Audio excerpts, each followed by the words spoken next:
Tshifhiwa Dombo, who is the HR Transformation Advisor at SAP EMEA. So good to have both of you. Let's have our seats. So nice to see you, Washington. Sure. That's fine. Have a seat over Over there. Thanks. Do we sit anywhere? Wherever you want, doesn't matter. Tshifhiwa, have a seat. I'm Where going to you go and gonna grab the seat over here. So there we go. Good. I'll come and sit next to you. Good to see you again. Nice to see you too. Nice to see you, gentlemen. Thank you so much for being with us. Morning. Thank you. Loving how we're starting everything off, because, you know, this is a discussion I think that a lot of people are worried about, you know, in every industry. So it'll be quite interesting to see where we go in terms of HR. So Washington, if I can actually begin with you as you sit over there. So what are you seeing as the most significant HR technology trends that are currently shaping the industry? And I mean, I imagine just putting our cap on and looking into the future, what does it look like? Look, I think the one thing we as Sage undertook a bit of research, obviously, to continuously understand the market that we serve. And what we've established is, yes, tech is definitely there, but I think if you take it back more to trying to be human and understanding it, what we've picked up is that definitely change is inevitable, and I think a lot of HR professionals are seeing that there's a constant change that's happening. A lot of it was largely driven from the time when we started with COVID. I think before that, HR kind of sat at the back of the scene, but during the COVID era, suddenly they came to the forefront. So when you look at technology in its own right, you're seeing a lot of more focus around how do you better serve your single biggest asset, which is people. Yeah. And what we've seen is, even with AI and everything coming forward, a lot of workflow automation has come into the play, because now enabling the whole remote work that you need to be able to do. So you're finding that there's a lot of focus in the tech space around the employee experience, because it's more than just paying the employee. You know, how do you build that whole experience? But how do you also look at talent management? I think that's that's another trend that's coming through. Talent management, and it's just beyond just recruiting. You know, it's more of how do you retain. A lot of organizations are in a scenario where you're dealing with a different, probably more than one set of generational employees. You've got your baby boomers all the way through to the Gen Zs. Now, even just how you manage those has become very different. I mean, baby boomers want to consume a lot of information, but when you look at your Gen Zs, they don't consume a lot of information. They want snippets. And if they're not engaged within the first 2, 3, 5 seconds, they're gone. True. I mean, that's why you see the likes of TikTok and everyone else. So again, that's changing again in terms of how do you even communicate in an organization? You know, does a 10-page email or 20-page document actually speak to them? So you're seeing that there's a lot of those changes that are coming through. But even when you look at also analysis, you know, a lot of predictive analysis is coming in. That's also another trend. You know, how can I get more information about my workforce? What can I use that data to actually start making strategic decisions? I mean, if we think of the change that's happening now, going forward, what type of workforce will you need in 5, 10 years' time? And if you better understand that, you now come back and say, what do I need to start doing now to actually build on that workforce, so that, you know, you're not worried about, am I going to have redundant employees? So we all talk about AI, but AI is there to serve the humans, and until it starts serving itself, there is a need for us in there. Yeah. Love that. I mean, it's important, but I think that's the question we need to look at, is that what does it look like in 10 years' time, and how do we get ourselves ready? Because that I think is what I hope we're hoping to achieve out of this gathering and some of the ideas. And we'll come back to that, Washington. Yeah. But I want to throw the same question to you, Tshifhiwa, as well. Basically what Washington was saying, I don't know if you want to add anything into those opening remarks. Yeah, it's similar trends that we see. Yeah. Maybe some of the things to highlight, we are beginning to see a lot of the extended workforce. You know, you spoke about freelancers when you opened. You know, they are now beginning to be incorporated into the main workforce, because the objectives that we have as a business, they contribute a lot in terms of achieving those objectives. So we're beginning to see this concept of the total workforce management. You know, you've got students that you are bringing in maybe for 2 or 3 years, then you let them go somewhere else. You've got your main workforce. You've got contractors that you bring in for specialized skills, for those short-term engagement. The fact that they come in to help you achieve business objectives means that there are services that they need to consume from HR. And there's an experience that we need to create for them as HR, because if we need their skills in later, we need to be able to call on them and they should think, oh, I can go back, instead of thinking, well, the treatment was not so good. So over and above what Washington was saying, there's that element of who's my workforce? Is it just the users that I have, the employees that I have? Who else do I have that help me to achieve my business objectives? Yeah, amazing. Kiveshen, from you, ending it? Look, I think the one thing that we're seeing is, and I agree with both the gentlemen as well, is there's a definite shift between a job economy to a skills economy. So there's a lot of South Africans who are possibly employed and unemployed that have qualifications and possibly don't. But do they have skills? Yes, they do. And what we're seeing is a shift in terms of the job economy going to the skills economy, where companies are actually hiring based on skills. So they're changing the way they hire based on the previous ways of looking at a job description on a specific type, a specific grade, and that's taking place. I think just to touch into what Tshifhiwa was saying as well, is a lot of organizations are also thinking about understanding their workforce better and knowing the skills they have to think about how do we pivot the teams we have. So if we're creating a new team, a new division, a new structure, embarking on a new strategy, how do we leverage the skills that we have today and almost give them a gig within the organization to legitimize something that they could be passionate about? And that's a definite trend we're seeing in South Africa based on the companies that we consult to. Yeah. So one of the interesting things, I was telling you, I was listening to this podcast on my way here to sound like an expert in HR. But it was interesting to hear because it's experts such as yourselves. And one of the individuals on this panel was actually saying how as companies you constantly do monitoring and data analysis and the reading up on what the customer wants and what your client wants. But what does your staff want? And that's something that has been sort of almost lacking in a while, actually looking at saying, okay, hang on with the client for a second. What do our staff want? What do they want different? And I think in this day and age, people want very different work environments to what the traditional work environment looked like. So Washington, let me come back to you because I'm hoping each of us can weigh into this from, looking at some of the ethical considerations that are going into how the workforce is changing, AI, which is massive, and I know all of you have spoken to it, but perhaps we can speak a bit more about that, and performance management from our staff. What are we looking at in this new era of HR? Look, I think what we're seeing, and I'll speak more from a Sage perspective, and also as someone who manages a team of people, is that you cannot just do a one-size-fits-all. No. I think we spoke about the fact that the gig economy has become quite important. So you're finding that a lot of employees now, even more the younger generation, is not really looking for that long-term employment. Right? They are more around, listen, give me a gig for 6 months, a year. I want to move on. I can go and work in the UK. I can work in Japan or wherever, do something else and keep moving on. Now, is our structures and processes and policies within organizations suited to actually accommodate that? And that is something that a lot of HR professionals are being faced with. But when you start looking at it in terms of, again, that employee experience, because I think that's really where a lot of it is centering. Because now, how do you get those people involved? So talent acquisition becomes important. Like you mentioned earlier, people are no longer, it's not just about the job. It's about what the skill set that you need. Now, how do I go out and understand that this skill set that I need, perhaps I actually don't need it to be, a full-time employee? How do I then acquire that skill set? And how do I make it attractive for them to actually, want to work with me? So as much as we appreciate that we've got unemployment challenges and people need to look for jobs, but there's actually people now that you almost have to market to them to say, listen, come and work for us. Now, what is it that appeals to those individuals?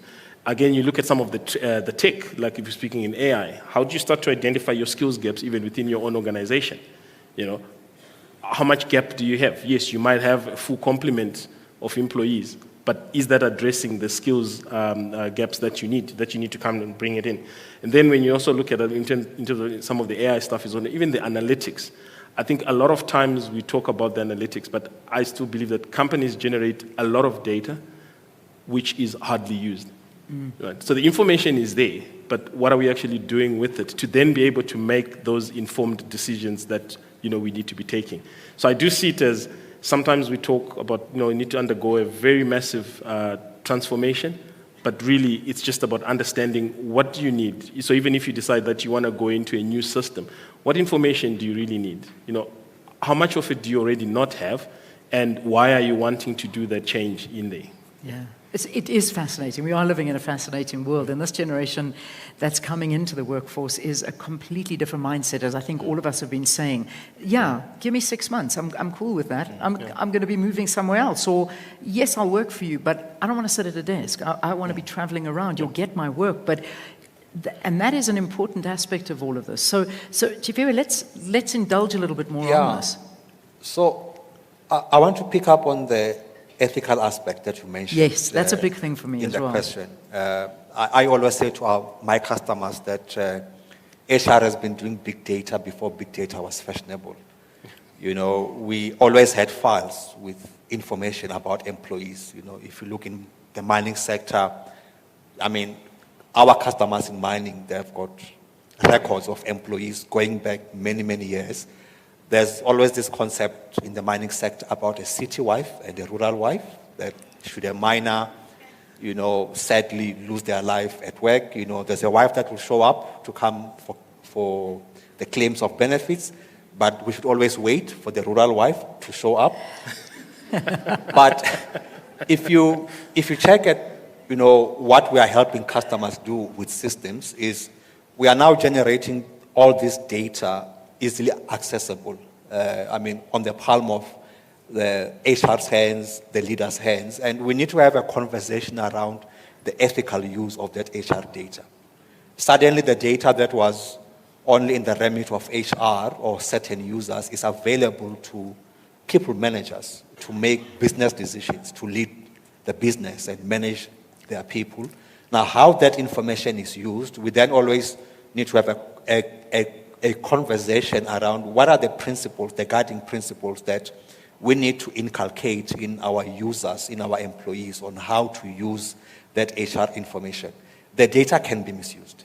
Yes. But it comes back to the culture that we are building as an organization. So where the data ends up, we control that through the culture that we have as an organization. So through AI, we generate a lot of data. We allow employees to consume a lot of data, but we need to be able to hold our employees accountable in line with our culture on the ethical use of this HR information that is now easily accessible. Yeah, I like that. I like where we're going with this because, Kiveshen, perhaps you can add to this because the thing is you have got a lot of data. That's what you're all about. But what challenges do you find in the organization, or does the organization face in adopting this data-driven HR? What are these big strategies in a way? I think that the key thing is, and Tshifhiwa is right, the data has always been there. And the challenge has never been in terms of finding the data, but it's about finding the truth within the data. Yes. So we moved from a stage where data was very batch-driven and you had to wait for payroll data or system data to take weeks and months to come in. Now we've moved to data being a lot more real-time. But honestly, it's about finding the signal in the noise. And often what I do is when we consult with the clients we speak to in South Africa, I ask them a simple question. What is your headcount number? And between a CEO, a CFO, and HR director, I get 3 different answers, just based on headcount alone. Oh, wow. And that's quite shocking because the data is there.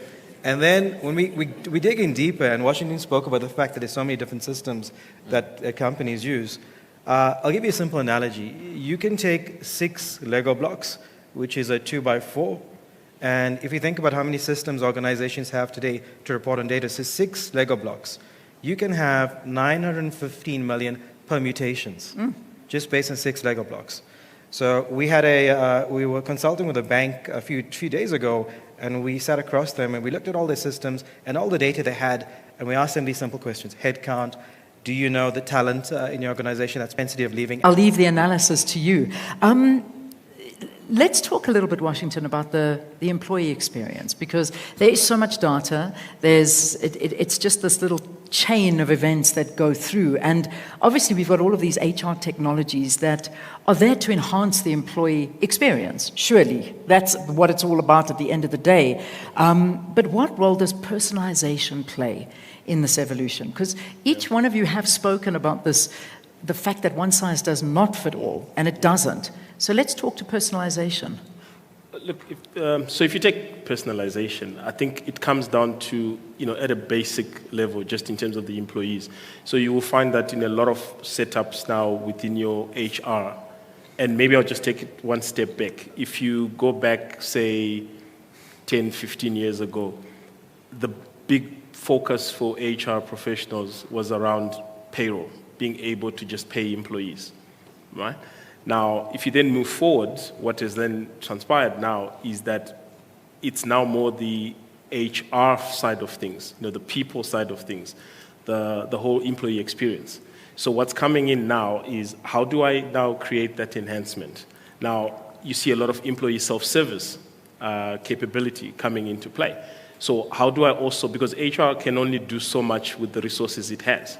So now, how do you start to spin that to say, instead of you get a queue of 20 emails of people saying, please send me my pay slip, or I need to know my leave days balance, the employee self-service now starts to allow for that. It also moves away the need for HR to do things. The manager can approve leave, and all HR needs is just to make sure that it goes through the necessary workflows.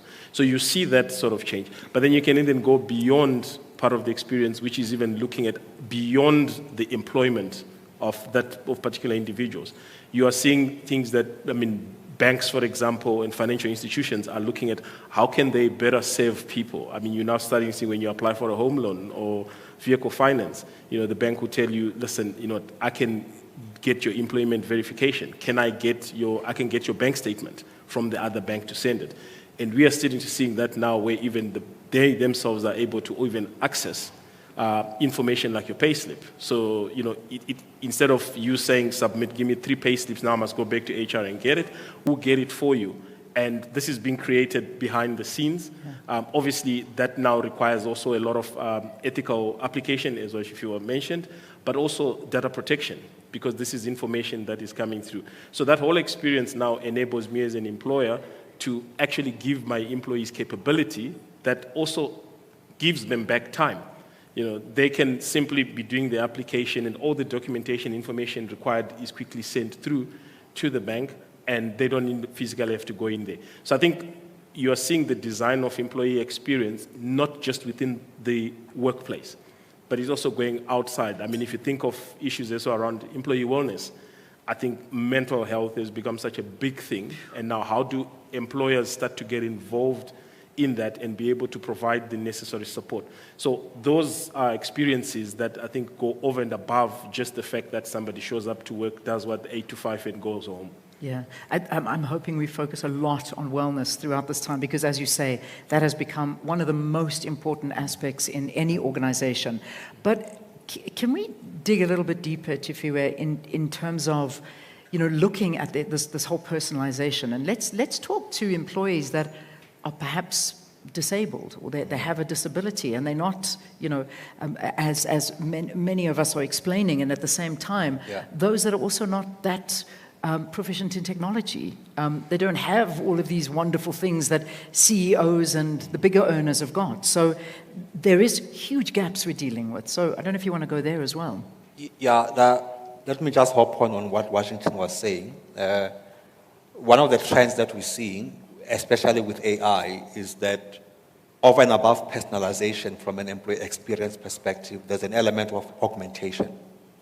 That systems need to be able to know what else I need in order to make a particular decision. So we'll automate and push the data as much as possible using self-services, but with AI, the system needs to know that you are missing 2 or 3 references to policies before you make a particular decision, and the system needs to augment how you work. So on the issue around inclusivity, I've got a colleague who's based in Saudi, totally blind, but she's got a customer-facing role. Now, if you go back 15, 20 years back, you probably would not have heard of an employee who's totally blind but has got a customer-facing role. She does what I do. She goes to events, engages with customers. But what's quite interesting is that when we engage with her internally, knowing that she's totally blind, we know that, across the SAP and the Microsoft technology that she works on, she prefers to talk on Teams via voice instead of chatting. She can chat on Teams, but internally we know that because of her condition, how do we work with her to make sure that she can start a process using the tech, we can have an engagement, and round off the process using the tech. But a lot of this goes down to the culture that we have as an organization.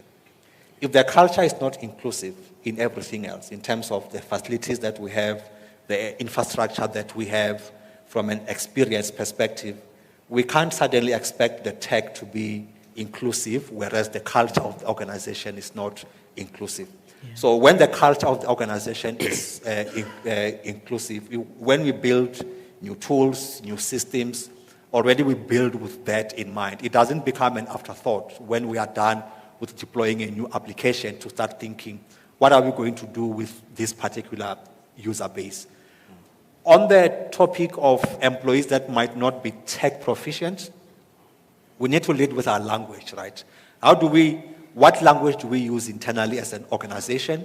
And how is the tech going to support that language? Are we going to change our language completely because we're following the tech, or is the tech going to enable us to use the language that we use?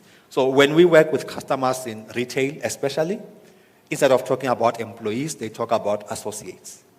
So suddenly if you deploy a new technology and you want to force the employees to suddenly start calling each other employees instead of associates, and this has got a ripple effect that as a user, and normally when we think about tech, we think everyone is an everyday user. There are occasional users in tech. We need to think about them, that if we use our language in the technology, how the technology interacts with me, how I interact with the technology, if it supports our day-to-day language as an organization, we find that it removes a lot of barriers for those employees that are occasional system users. Washington spoke about payslips. That's a very commonly used app, if we call it that, in the HR space. There are some pieces of technology that are not commonly used, such as performance management, if your organization does that 2 times or 3 times a year. But as a user, I want the comfort to know that when I access the technology, it's going to speak my language. I don't have to suddenly go and assume a new personality with a new language in order for me to use that technology. I don't know if I'm allowed to mention All Blacks in the room, but I'll mention, well, we beat them anyway over the weekend. I mean, if you look at the All Blacks, they run their HR on our platform. So, and you look at the kind of organization that they are, and we've got other customers. We have got a government asset manager that runs their HR on our technology. We have got multiple revenue authorities across the world that run HR on our technology. And these are all customers in different industries. They've got different cultures. But when we message, when the tech speaks my language, it's easy for me to use it. And I'm not even scared to go and use the tech because I know that it's going to help me with my function. Yeah, interesting. Very, very interesting. All right, I want to, Kiv, get one more sort of question in there, and then I want to see, please, if you've got any questions from the audience. We're heading up to 15 minutes left on the panel, so I really want to include some questions in as well. So after this one, I'm going to open up, and if you can sort of put your hands up, and we'll get a microphone to you, or if you can already do that, I can already see someone running with a mic, we'll start prepping that. Kiv, we haven't touched on perhaps one of the biggest issues as well is remote working. Yeah. And that is something I think that has been moved in very big ways, and come into the office 3 days a week and do this and do that. And some big CEOs are wanting everyone back 5 days a week. I think even there was a comment from Jeff Bezos, one of these, maybe you can correct me, I'm not sure, but he was saying one of the biggest mistakes they made as a company was to encourage remote working, because it sort of got rid of a culture of a lot of, I suppose, togetherness in a company and good thinking. However, not many agree with that. Let's talk about that and how we handle it. So I think I just want to touch on Tshifhiwa's point as well on the disability in tech. So very quickly, from a Workday perspective, we spend a large majority, just sub 40% of our turnover on R&D, and we spend a lot of time looking at our entire workforce within our customers and how can we make Workday more accessible. So a few things that we actually do is we ensure that some of the functionality within Workday can be done without the mouse. So if somebody is physically not unable to move the mouse, the other things that we're doing is if we're looking at people being visually impaired, is actually using boxes and different shapes. So if you might be, for example, colorblind, you'll still be able to navigate a Workday system by looking at the different shapes and different sizes. And we're using text-to-speech. But the last one is actually voice. And that's where AI has come in. So, most of our technology platforms allow for it, where you can apply for leave, check your pay slip, manage your team just by using voice commands on an app, and we do that as well. So I just want to touch on that. Great. I think to your question, I was chatting to Avanti from HR Director from Google just before we kicked off the conference, and we were just chatting about this as well, that when we went through COVID, I think work from home and remote working became one of the biggest themes for most companies that we needed to adopt, and it almost became a prerequisite. As we move to hybrid, right now, I think the challenge that most organizations are faced with is productivity. So one is productivity, is knowing, do we know what our teams are doing, how they're doing, so are we meeting the company's goals and objectives? And then I guess the bigger question is, how do you manage that? Yeah. When I chatted to our clients that went through COVID, and I asked them, what did you do differently within Workday? We got a very simple answer back, which was really humble for us. They didn't do anything. So our platform allowed our customers to know their employees, where they were, deep insights in terms of full visibility of the data, of their living conditions, doing surveys in terms of the voice of the employee, and then taking that data back. I think the adaptation needs to take place now is knowing the company's goals, the strategy of the organization, and how HR can play a role to be a lot more strategic. Yeah. Once you've got that, then you've got to take the policy and think about, okay, how do we maximize this? So coming back to one of the early questions you had, we live in a shared economy. You don't have to buy a car or have a house. You can use Airbnb and Uber, all those other good things. And because the way of work is changing, it's all about the EVP, the employee value proposition. Right. So happy employees leads to happy customers. And there's a lot of rich data that shows that the higher the employee engagement, the higher the turnover of organizations as well. So taking that in mind, we have to be able to adapt to the hybrid workforce. It is challenging. I think the biggest challenge is how do you make it equitable? Yeah. A few years ago, I wrote a dissertation on proximity bias, which has become a white paper on how do you manage a remote workforce. And some of the elements are that if you manage a team who's in the office and a team remotely, is there a view of unbiased or accidental favoritism that could also take place? So our technologies that we have collectively does play a role in terms of how we can enable that. But at the end of the day, this is where the power goes back to the human. We need to make sure that business leaders make good decisions on how do they enforce these policies. We're very clear that we move away, instead of clocking somebody in and working 10 hours a week or 10 hours a day, on what is the outcome that we're expecting from them. Yeah. And if we move to be more outcome-based, and if compensation is driven around that, I think it'll drive a different type of behavior. Yeah, I think so. I really do. I'm sure we'll get a little bit more comments on that. But I know we've got some questions from the floor, and I'm looking forward to hearing a few of them. So, first question, have we got one already? These pink lights are... Ooh, yeah. I know. I'm trying to see, but I can't really see if we've got one. I can see a hand. Hi. Okay, there we go.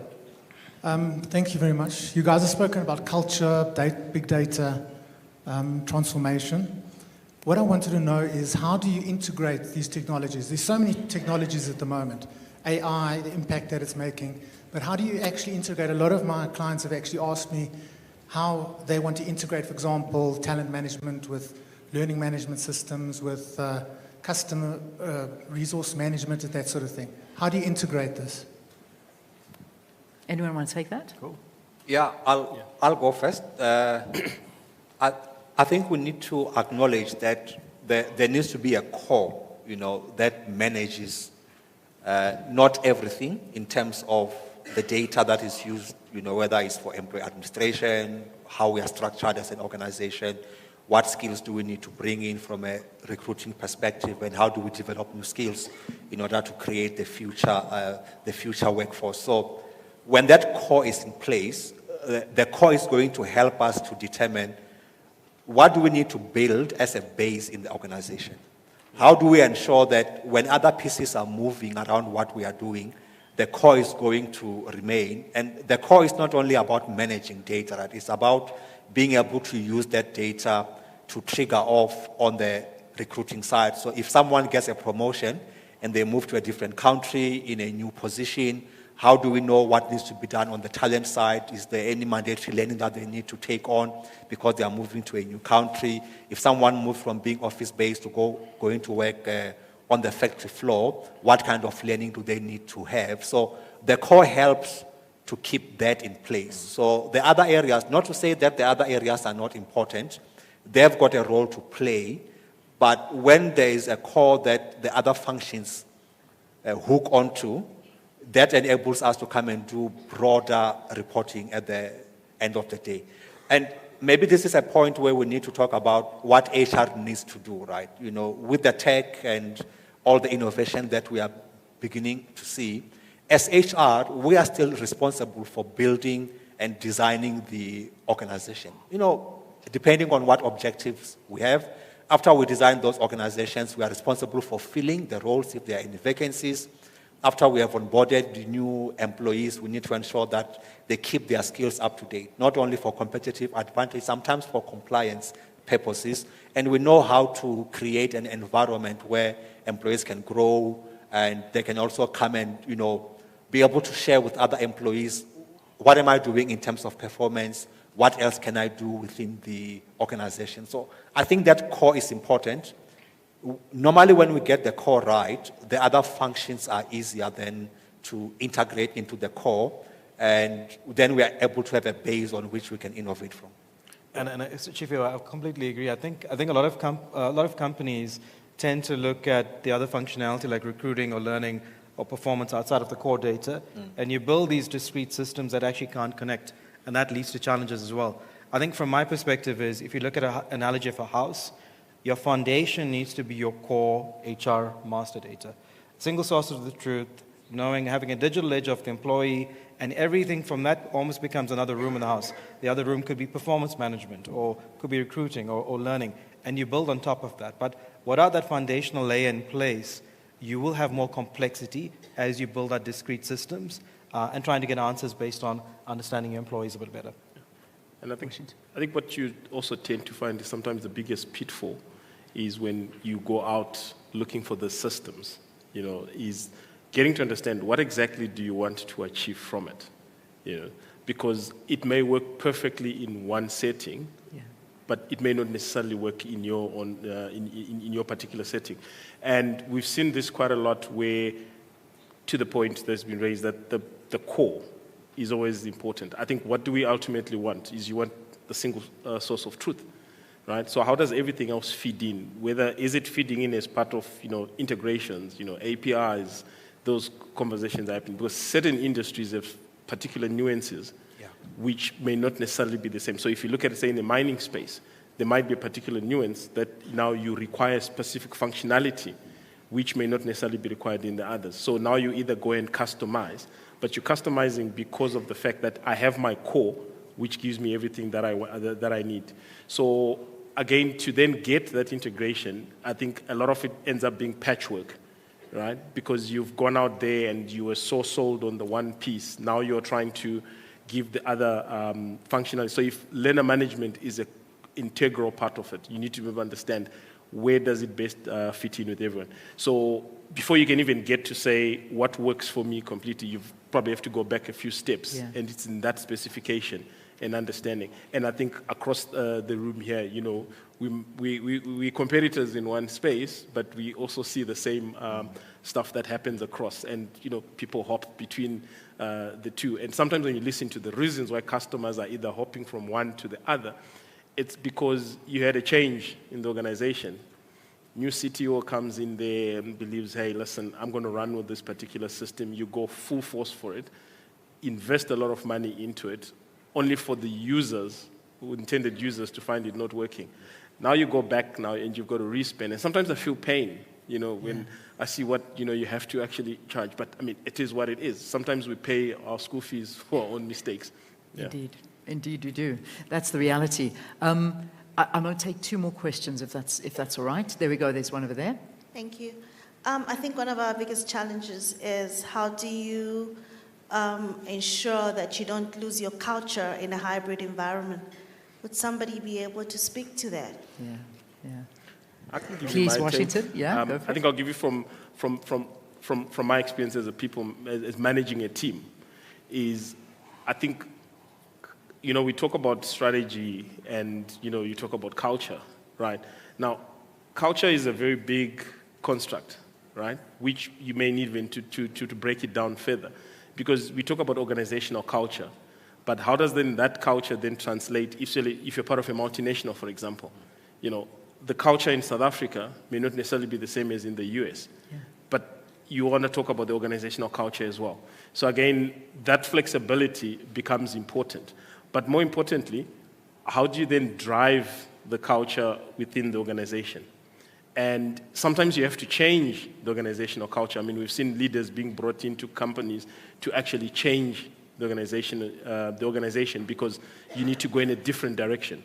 So I believe that, when you're thinking about that whole issue of culture, it's got to come back to a bigger construct, which is not, we talk about change management, but I think the bigger issue that you would need to get the culture right is the change leadership. Because you need change leadership. Change management is a process of now, this is how you do things and you change. But do you have the leadership? Do you have the right buy-in at the top level to then get that culture working? So a lot of the struggles are not necessarily because you've got the wrong culture, but is there that type of leadership that would drive the change? Yeah, interesting. I like that as a discussion. How do you keep the culture in a hybrid environment? Yeah. Tshifhiwa? I wanted to add an experience that I had talking to a retailer. We helped them with a performance management system. And when it came to the employees at the store, one of the biggest questions that we needed to answer was, is the system not going to take away the sales agents' time away from customers? And that was something that was embedded in this customer's culture, around we want our salespeople to spend almost 80% of their time with the customers on the shop floor. Yes, they'll take a break. Yes, they need to go on learning. Yes, they need to attend meetings. But at the end of the day, they are here to come and serve customers. So that almost defines the minimum around which we are going to build and we are going to innovate as a business. So there's a minimum. I brought up the culture conversation. Maybe I made it sound like culture is homogeneous, but it differs sometimes within the same organization from team to team.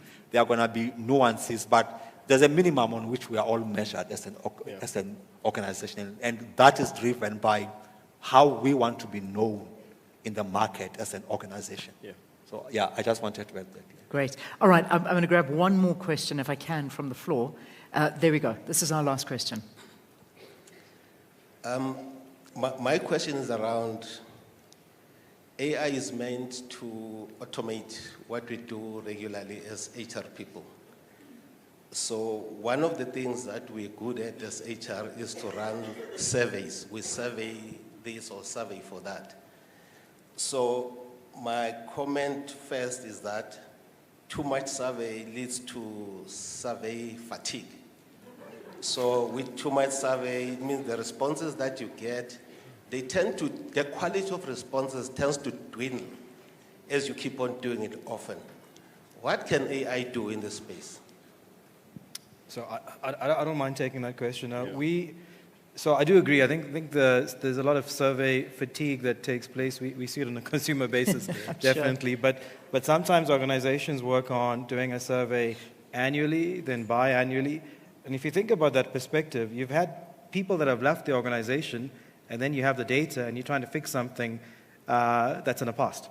Yes, so my perspective is that most organizations need to work on the heartbeat of the employees, and you've got to do it in real time. So some of the concepts that we work with is doing a rolling survey throughout the year. And I'll give you some examples of how we use the data. So we have a few questions that goes out globally to organization every Friday. And it's pretty much, you do a click and it's a few, there's a sliding scale in terms of the questions. It's nicely animated. But on a Friday afternoon, globally, as the person that manages Workday South Africa and our different business units globally, we have the heartbeat of our organization. And we can pick up the data based on diversity, based on pay, based on understanding trends. But it doesn't stop there, because you've got to do something with the data. And I think that's when the surveys become more powerful. When you respond to a survey and you know a few people are unhappy about something, but when management plays a role to take the leadership role, doing something about it, that's the next step. And our teams can actually take our survey data and show them on Friday and compare it to the other teams. So we can work out why is it that as a team, because this becomes now part of everyone's data, why is it that this team is happy about this and we are unhappy about why? And we have those discussions. So it does come down to leadership in terms of addressing it head on. We had a scenario a few years ago, but 2 years ago, where productivity level for our team went down, and the survey data show that a lot of the teams are unhappy with the office. So guess what? We used that to build a business case to change our office. We took their input in terms of what was required. We improved the company culture, improved our strategic position, and also productivity level. So I think there's a way to get it right, but too much of serving definitely leads to fatigue. Fantastic, love it. Yeah, I think just to add on, I think the surveys sometimes then give you the results that you don't want. Because people just keep answering the same question, because sometimes you're actually asking the wrong question and hoping for a different result. True. Yeah. You're absolutely right, yeah. Yeah, I wanted to bring back the augmentation conversation, right? That to avoid people becoming survey fatigue, we need to know what's happening in the employee's life cycle. So if I got a promotion, the system should not send out a survey to all the employees. How did you experience your promotion? It needs to be targeted to me. And a similar survey maybe will go to my manager, how did you experience the service from an HR's perspective? But when we are able to make surveys bite-sized and we are able to target them to specific audiences in the workforce, then we get better output, which, like Washington said, we can then use to improve the organization. Fantastic. All right, I'm going to ask each of you to wrap this up very quickly. Our time is up. But I want to go back to the actual topic. I started off right in the beginning with you, Washington, and you spoke, are we doing the right things to prepare ourselves for 10 years' time? Give me a glimpse into the future. What does the future of HR look like in your eyes? I think for me, the biggest thing is, how do you make sure that your HR function remains aligned to the business strategy? Because we know that for now, and a lot of research shows that there is a misalignment between what your C-suite executives are prioritizing versus what HR is prioritizing. And how do you start to bring that together? I think where I see a lot of time being spent, I did mention that change is constant. You're going to constantly be experiencing change. But how does HR take its rightful seat, at the table, to actually start driving the agenda or supporting the business strategy moving forward, as opposed to focusing on dealing with processes and procedures and everything else? So I see the future of it actually being, the people function really has to be at the forefront. What do you spend your time on becomes quite important. You cannot spend your time on analyzing a lot of the historical data, but what does that data tell you about the future? You've got to also be getting more and more into the future, being able to predict, and then assisting, for example, as a sales leader, what do I need to be thinking about from a people function? So how do you start bringing value to the table? What do I need to start thinking of? If you're the CEO, what do you need to start thinking about this organization based on the strategy that you want to pursue? What does that mean for people that you have? So I see it going more about being more visionaries, the strategic foresight, and then bringing that back to then help the rest of your stakeholders consume the HR information. Okay, Tshifhiwa? Yeah, I think for me it's the skill that we need to develop as HR practitioners. There are skills that we were not expected to have in the past. Now there are skills that we need to have going forward. Things like business acumen. How do we measure the impact of the tools that we have deployed? What did we want to achieve? And how do we report that also in terms of rands and cents, right? Not only in terms of efficiency gains. The other thing that I want to talk about is people management. We spoke about the different generations at work. You know, it's very common now to find mine managers, as an example, who are in their 30s, managing guys who are at the end of their careers. You know, how do we enable those younger professionals to be able to carry out the people management function in a way that is beneficial, not only for the organization, but for that talent, that we can keep that talent going forward? And how do we craft and present HR information for someone like a line manager? What do they need from HR? When they do their staffing, when they look at their targets, how do they bring in HR information? And now this is the business acumen conversation. There's also an element of employee advocacy, right? You know, when we speak about the EVP, many organizations have gotten customer advocacy, right? Listening to customers, responding, and, you know, bringing services to customers. And as HR, we need to start using some of those capabilities and tools that we have in our organization to begin to do employee advocacy. Amazing. Kev, I'll leave the final word with you. Cool. So I think the key thing for me is that as we move into the future, 80% of the tasks that HR is currently performing today is quite mundane, and that's where technology plays a role, especially with AI. So I see the future where, I think Dave Ulrich wrote it in 1996, the roles of HR, and Washington spoke about it. HR as practitioners, or HR as a mindset within organizations, it needs to be more strategic, but the only way to do that is for the mundane tasks to be automated and move away. So hopefully by doing so, you know, we can, one of our customers recently spoke about, we need to be able to run with the machines.